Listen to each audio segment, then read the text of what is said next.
საუზმე, სადილი, ვახშამი. იმისათვის, რომ ჯანმრთელობასთან დაკავშირებული პრობლემები არ შეგექმნათ, კვების სწორი რეჟიმის დაცვა აუცილებელია. საკვები დღეში ერთხელ ან ორჯერ კი არა, მინიმუმ 3-ჯერ და მაქსიმუმ 6-ჯერ უნდა მიირთვათ. თუმცა, რა თქმა უნდა, აუცილებელია ულუფის შესაბამისად დოზირებაც. იმ ადამიანებს, ვინც საუზმობას გადაჩვეულია, საჭმლის მომნელებელ სისტემასთან დაკავშირებული პრობლემები ყველაზე ადრე უვითარდებათ. იმისათვის, რომ სწორ რეჟიმში ჩაჯდეთ, შემდეგი რჩევები უნდა გაითვალისწინოთ. ყოველი დილა უნდა დაიწყოს ადამიანმა ერთი მაღალი ჭიქით წყალი. ან 300-დან 500 მილილიტრი წყალი აუცილებელია უსმოსზე. როგორც ჩვენ ვიღვიძებთ შხაპის შემდეგ, აი ესე ემართება ბოჭანაძლავსაც. ერთი ჭიქა წყალი შიმშილის გრძნობასაც გაგიმძაფრებთ. რაც შეეხება საუზმეს, უმჯობესი იქნება თუ დილიდან ცილოვან ან ნახშირწყლებით მდიდარ საკვებს მიიღებთ. ეს თქვენი დღის რეჟიმის მიხედვით უნდა შეარჩიოთ. თუ მაგალითად უფრო თავისუფალი რეჟიმი გაქვთ, უპირატესობა უნდა მიანიჭოთ ნახშირწყლებს.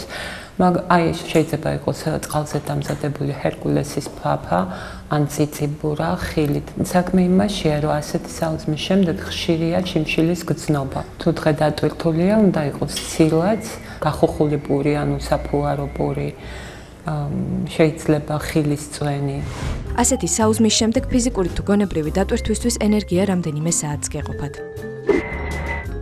თუ სადილობას დღის განმავლობაში ვერ ახერხებთ, დიეტოლოგები გვირჩევენ, რომ შიმშილის გრძნობა ხილის მეშვეობით მოვიკლათ. სადილის მიღება კი ყველაზე გვიან 5 საათზე შეიძლება. სადილი უნდა იყოს უკვე აუცილებლად რაღაც ცილოვანი და ბოსტნეულით მდიდარი. თევზი ბოსტნეულთან ერთად, ან ხორცი ბოსტნეულთან ერთად, ან ცისნაწარმე ბოსტნეულთან ერთად. წვნიანი დასაშვებია ბოსტნეულის წვნიანი ან მაწვნის წვნიანი სადილზე. შუადღეს აუცილებელია საკვები უფრო მეტი დოზით მივიღოთ, ვიდრე დილით ან საღამოს. სადილის შემდეგ ორგანიზმმა უნდა შეისვენოს, რომ ვახშმად მსუბუქი, ნაკლებ კალორიული საკვები მიიღოს. საღამოსთვის შეარჩიეთ კერძი, რომელიც არ იქნება დატვირთული ცხიმებითა და ცილებით. ვახშამის სასურველია დაძინებამდე 4 საათით ადრე და სასურველია რომ იყოს მსუბუქი. თავისუფლად გადაამუშავოს ორგანიზმა და არ შეუქმნას ადამიანს დილისდოს პრობლემები. ვისაც დატვირთული გრაფიკი აქვს, ხშირად ჭამას მხოლოდ ერთხელ დღის მეორე ნახევარში ახერხებს. ბევრს გონია, რომ ეს ჭარბწონიანობის პრობლემასთან ბრძოლაშიც დაეხმარება, თუმცა ეს ასე არ არის. თუ ადამიანი მიდრეკილია ჭარბი წონისკენ, ეს მიდრეკილება კიდევ უფრო უღმავდება, იმიტომ რომ ყოველთვის, როდესაც არის ორჯერადი კვება, ან ერთჯერადი ხშირ შემთხვევაშიც არის ისე, რომ საღამომდე ვერ იცლის და ყოველთვის ძალიან მარტივად რო ვთქვათ, ის მიღებული საკვები კონსერვდება ცხიმის სახით. დიეტა არ გულისხმობს შიმშილობას. ეს სიტყვა უფრო მეტად სწორ კვებასთან ასოცირდება. თითოეულ ადამიანს კი შეიძლება ითქვას პერსონალური მენიუ სჭირდება, რომელიც ორგანიზმის მოთხოვნილების მიხედვით იქნება შედგენილი. ჭარბწონიანობასთან დაკავშირებული პრობლემის გარდა სწორი კვება თქვენს კანსა და აზროვნებაზეც კი მოქმედებს. ასე რომ თუ გსურთ უფრო პროდუქტიულები იყოთ და თან კარგადაც გამოიყურებოდეთ, აუცილებლად დაიცავით კვების სწორი რეჟიმი და ჯანმრთელობასთან დაკავშირებული პრობლემებიც დიდხანს არ შეგაწუხებთ.